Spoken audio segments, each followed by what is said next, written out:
Hello friends, welcome to EFM commerce. Today our topic is income elasticity of demand. चलिए, but income elasticity of demand हमें ये बताता है कि income के बढ़ने पे या घटने पे डिमांड कितनी बढ़ी और कितनी घटी।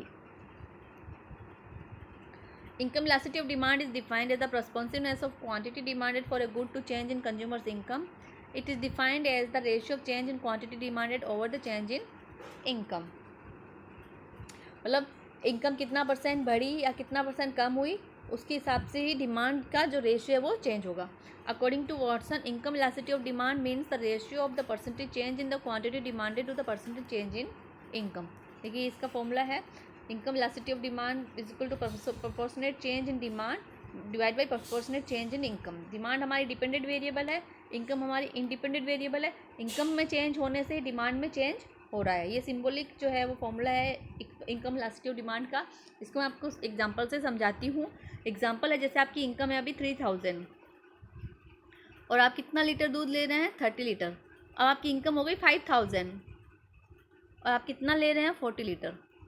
मतलब इनकम के बढ़ने से आपकी डिमांड भी क्या हो गई, बढ़ गई। रिलेशन तो पॉजिटिव है।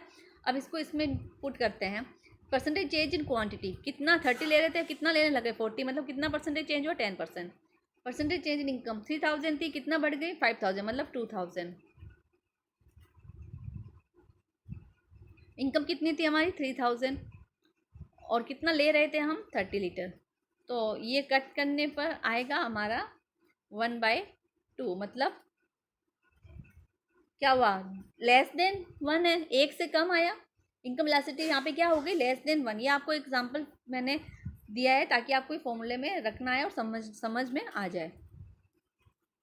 अब हम इनकम इलास्टिसिटी ऑफ डिमांड आपको समझ में आया कि इनकम में चेंज होने पर डिमांड में चेंज। अब हम पढ़ते हैं kinds of income elasticity of demand. ये 3 टाइप्स की है, positive income elasticity of demand and zero income elasticity of demand. पहले हम पढ़ते हैं positive income elasticity of demand.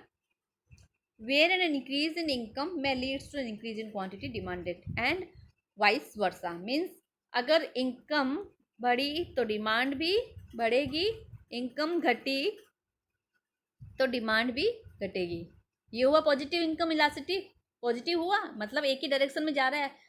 10% अगर इनकम बढ़ रही है तो 10% डिमांड भी बढ़ रही है, मतलब बढ़ रहे हैं।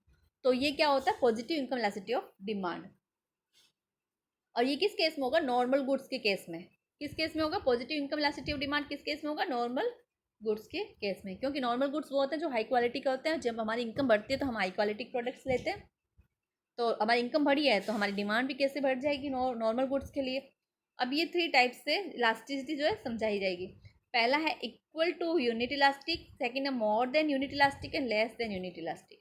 Equal to unit elastic means when the increase in income brings about a proportionate change in the quantity demanded। Equal कैसे होगा, 100% ही इनकम बढ़ी तो 100% ही डिमांड में चेंज हुआ। तो 1 आया, मतलब यूनिट 1 इज इक्वल टू 1 हुआ, यूनिट इलास्टिक हुआ।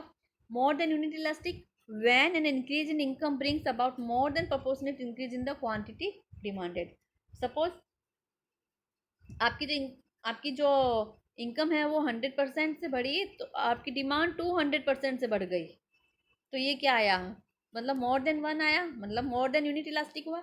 लेस देन में when increase income brings about less than proportionate change in quantity. जैसे आपकी इनकम 100% बढ़ी और डिमांड आपकी से बढ़ी, तो ये क्या हुआ, लेस देन 1 है, तो यानी कि लेस देन यूनिट इलास्टिक हुआ। ये positive income elasticity of demand के केस में। Negative income elasticity of demand क्या होती है, when an increase in income में leads to reduction in the quantity demand. Negative कब होगा, जब इनकम बढ़ेगी तो डिमांड क्या होगी, कम होगी। तो नेगेटिव रिलेशन हुआ ये किस केस में होता है, इन्फीरियर गुड्स के केस में। वो किस केस में था, नॉर्मल गुड्स के केस में। अगर आपकी इनकम बढ़ेगी तो क्या आप इन्फीरियर गुड्स को खरीदेंगे, नो। इन्फीरियर गुड्स क्या होता है, लो क्वालिटी के प्रोडक्ट। आप तो हाई क्वालिटी खरीदेंगे, तो इसकी डिमांड, इन्फीरियर गुड्स की डिमांड क्या हो जाएगी, कम हो जाएगी। ये था नेगेटिव। अब इसका ग्राफ कैसे बनता है, देखिए मैंने आपको positive income elasticity of demand का ग्राफ बताया था। देखो इसका ग्राफ था ऐसे, जैसे ये इनकम है और ये क्वांटिटी है। अगर आपकी इनकम बढ़ी, पॉजिटिव में क्या होता है, इनकम बढ़ती है तो डिमांड भी बढ़ती है। यहाँ बढ़ी तो फिर डिमांड और बढ़ गई, यहाँ बढ़ी तो डिमांड और बढ़ गई। समझ में आ रहा है, इनकम बढ़ रही तो डिमांड भी बढ़ रही है। लेकिन negative income elasticity of demand में क्या होता है, इनकम इतनी है तो डिमांड, इनकम कम है तो डिमांड ज़्यादा है, फिर इनकम बढ़ी तो डिमांड कम, फिर इनकम बढ़ी तो डिमांड कम, ये रहता है। ठीक है। फिर the zero income elasticity of demand when a change in income has no effect on the quantity demanded, means income चाहे इतनी हो इतनी हो इतनी हो, डिमांड हमारी सेम रहेगी। ये कब होता है?